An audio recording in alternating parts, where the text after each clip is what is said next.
السلام علیکم ورحمۃ اللہ وبرکاتہ۔ الحمدللہ والصلاۃ والسلام علی رسول اللہ، اما بعد۔ اس وقت ہمارے سامنے دو حدیثیں ہیں اور دونوں یہ حدیثیں صحیح ہیں۔ دونوں حدیثوں میں نابین صحابی کا ذکر ہے۔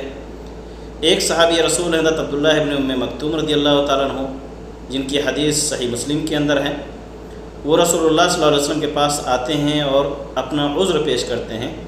کہتے ہیں کہ اے اللہ کے رسول صلی اللہ علیہ وسلم، مجھے مسجد تک پہنچانے والا کوئی نہیں ہے، مجھے یہاں تک پہنچنے میں دقت ہے۔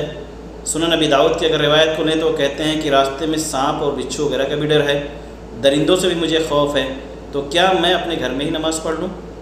آپ فرماتے ہیں کہ ہاں، لیکن جیسے وہ پڑھتے ہیں آپ صلی اللہ علیہ وسلم دوبارہ انہیں بلاتے ہیں اور کہتے ہیں کہ هل تسمع النداء، کیا آپ کو اذان کی آواز آتی ہے، آپ سنتے ہو اذان؟ وہ کہتے ہیں ہاں۔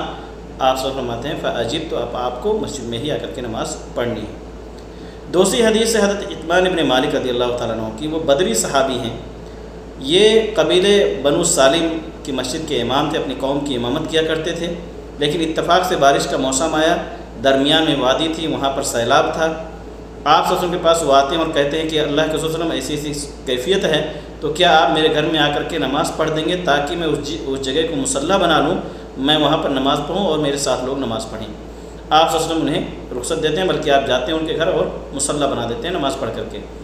دونوں صحیح حدیثیں ہیں، دونوں میں اپنی عذر پیش کرتے ہیں۔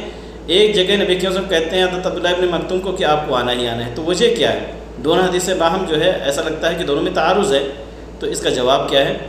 اس کا جواب دینے کے علماء نے کوشش کیا کئی ناحیوں سے، لیکن سب سے بہترین جو جواب ہے وہ یہ ہے کہ حضرت عبداللہ ابن مکتوم رضی اللہ تعالیٰ عنہ یہ اذان کی آواز سنتے تھے، اس وجہ سے آپ نے انہیں رخصت نہیں دی۔ حضرت عتبان ابن مالک کا گھر جو بہت دور تھا، بلکہ دوسرے قبیلے کے اندر تھا، وہاں امامت وہ آلریڈی کر رہے تھے، اس وجہ سے آپ نے انہیں اجازت دے دی۔ ایک جواب یہ بھی ہے کہ حضرت عبداللہ ابن مکتوم رضی اللہ تعالیٰ عنہ، جیسے کہ امام نووی رحمۃ اللہ علیہ نے کہا ہے کہ وہ اپنے گھر میں نماز پڑھ کر کے تنہا اور جماعت کا ثواب لینا چاہتے تھے، جس کی وجہ سے نبی کے وسلم نے انہیں رخصت نہیں دیا۔ عتبان ابن مالک رضی اللہ تعالیٰ عنہ یہ آپ نماز پڑھاتے تھے لوگوں کو، اور اپنے گھر میں بھی نماز پڑھانا ہی چاہتے تھے، یعنی جماعت کے ذریعے سے ہی نماز پڑھنا چاہتے تھے۔ ایسے ایک جواب دیا گیا ہے، کہا گیا ہے کہ حضرت عبداللہ ابن مکتوم رضی اللہ تعالیٰ عنہ کی حدیث سے منسوخ ہے، عتبان ابن مالک کی حدیث یہ ناسخ ہے۔ اسی طرح ایک بات اور بھی کہی گئی ہے کہ حضرت عبداللہ ابن مکتوم رضی اللہ تعالیٰ عنہ جو تھے وہ بچپن سے ہی نابینے تھے، لہذا ان کو چلنے پھرنے میں کوئی دقت نہیں تھی، راستے انہیں پتہ تھے۔ عتبان ابن مالک کے بعد میں ان کی بینائی چلی گئی تھی، اور ایسے آدمی کے لیے مشکل ہوتا ہے۔ بہرحال صحیح جواب یہی ہے کہ اذان سننے اور نہ سننے کی بات ہے۔ اللہ رب العالمین نے مردوں کے اوپر باجماعت نماز پڑھنے کو واجب قرار دیا ہے۔ اللہ تعالی ہم سب کو نماز باجماعت پڑھنے کی توفیق دے۔ السلام